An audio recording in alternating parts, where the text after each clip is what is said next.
ಈಗ ನೋಡ್ರಿ ದೇವರು ಹೊಳಿಗೆ ಹೋಗಿ ಹೊಳ್ಳೆ ಬಂದ್ರಿ. ಈಗ ಮಸೀದಿಗೆ ಎಲ್ಲ ಊರಿನವರೆಲ್ಲರೂ ಕುಂತಿದ್ರಲ್ಲೇ ಇಡೀ ತೆಗೆದು ಕೊಟ್ರು. ಈಗ ಇಲ್ಲಿ ನಮ್ಮ ಚಿಕ್ಕಮ್ಮರ ಮನೆಯೊಳಗೆ ಫಾತ್ಯ ಮಾಡಿದ್ವಿ ರೀ. ಈಗ ನೋಡ್ರಿ ಬರ್ತಾರೆ ನೋಡ್ರಿ. ಈಗ ಹೊಳಿಗೆ ಹೋಗಿ ಬಂದ್ರಿ. ಹೋಗಿ ಒಬ್ರು ದೇವ್ರ ಹೊಳಿಗೆ ಹೋಗಿ ಬಂದ್ರಿ. ಅವನ್ನೆಲ್ಲ ಪಂಜ ತೊಳೆದು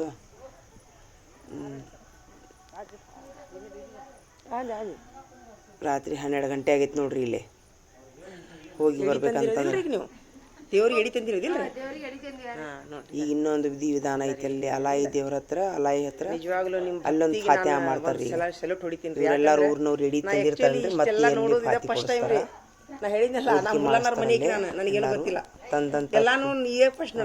ಸಿಹಿ ಅಡಿಗೆನಲ್ಲಿ ಫಾತ್ಯ ಮಾಡಿಸ್ತಾರ್ರಿ.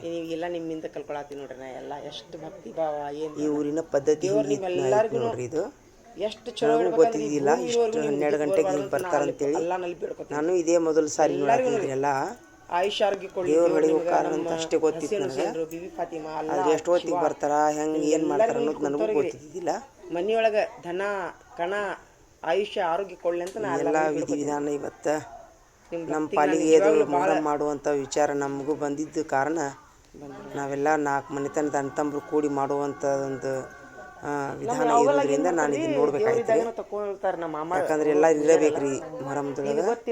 4 ಮನೆತನದವ್ರಿಗೆ ಕೂಡೇ ಮಾಡ್ಬೇಕಂತ ಐತ್ರಿ ಅದು ರೂಲ್ಸ್. ಹಿಂಗಾಗಿ ಈಗ ನಮ್ಮ ಮನೆ ವತಿಯಿಂದ ನಾಯಿ ಹಾಕೊಂತೀನಿ ರೀ. ಹಿಂಗಾಗಿ ಇದನ್ನೆಲ್ಲ ನೋಡುವಂಥ ಭಾಗ್ಯ ನನಗೆ ಸಿಕ್ಕೈತ್ರಿ. ಇವರೆಲ್ಲ ಇದ್ದವ್ರು ನಮ್ಮ ಕಾಕಾರು, ನಮ್ಮ ಅಣ್ಣಾರು, ನಮ್ಮ ತಮ್ಮಾರು, ಕಾಕನ ಮಕ್ಕಳು ಇವರೆಲ್ಲರೂ ಅದಾರ ಇಲ್ಲಿ. ಈಗ ದೇವ್ರ ಹೊಳಿಗೆ ಹೋಗಿ ಬಂದಮೇಲೆ ಅಲ್ಲಿ ಮತ್ತೊಂದು ಫಾತ್ಯ ಮಾಡೋದು ಹಾಕೊಂತಾರೆ. ಈಗ ನಮ್ಮ ಅಣ್ಣಾರು ಅವರೆಲ್ಲರೂ ಎಡಿ ತಂದದ್ದೆಲ್ಲ ಫಾತ್ಯ ಮಾಡ್ಸಾಕೊಂತಾರೆ ಊರಿನವರು. ಆ ಬಾರಿ ಗಿಡ ನೆಟ್ಟಿದ್ರಲ್ರಿ ಅದು ರೀ ಸಾಂಕೇತಿಕವಾಗಿ ದುಃಖದ ವಿಚಾರ ಇದು.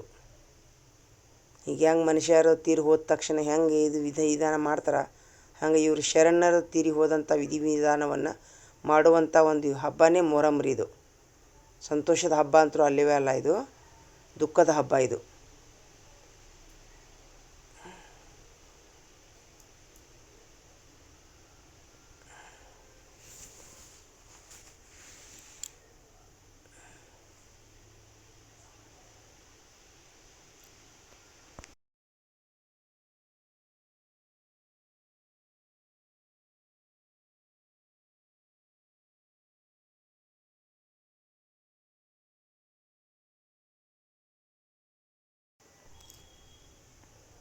ಈಗ ಡೋಲಿಯನ್ನು ಮಸೀದಿ ಒಳಗೆ ಒಯ್ಯಾಕೊಂತಾರೆ ನೋಡ್ರಿ. ಇಡೀ ಊರಿನ ಜನ ಹಿರಿಯರು ಎಲ್ಲ ಹಿಂದೂ ಮುಸ್ಲಿಮ್ಸ್ ನಮ್ಮ ಅಣ್ಣ ತಮ್ಮರು ಎಲ್ಲ ಹಿರಿಯ ಮನುಷ್ಯರು ಕುಂತಾರೆ ಇಲ್ಲಿ ಮಸೀದಿ ಒಳಗೆ.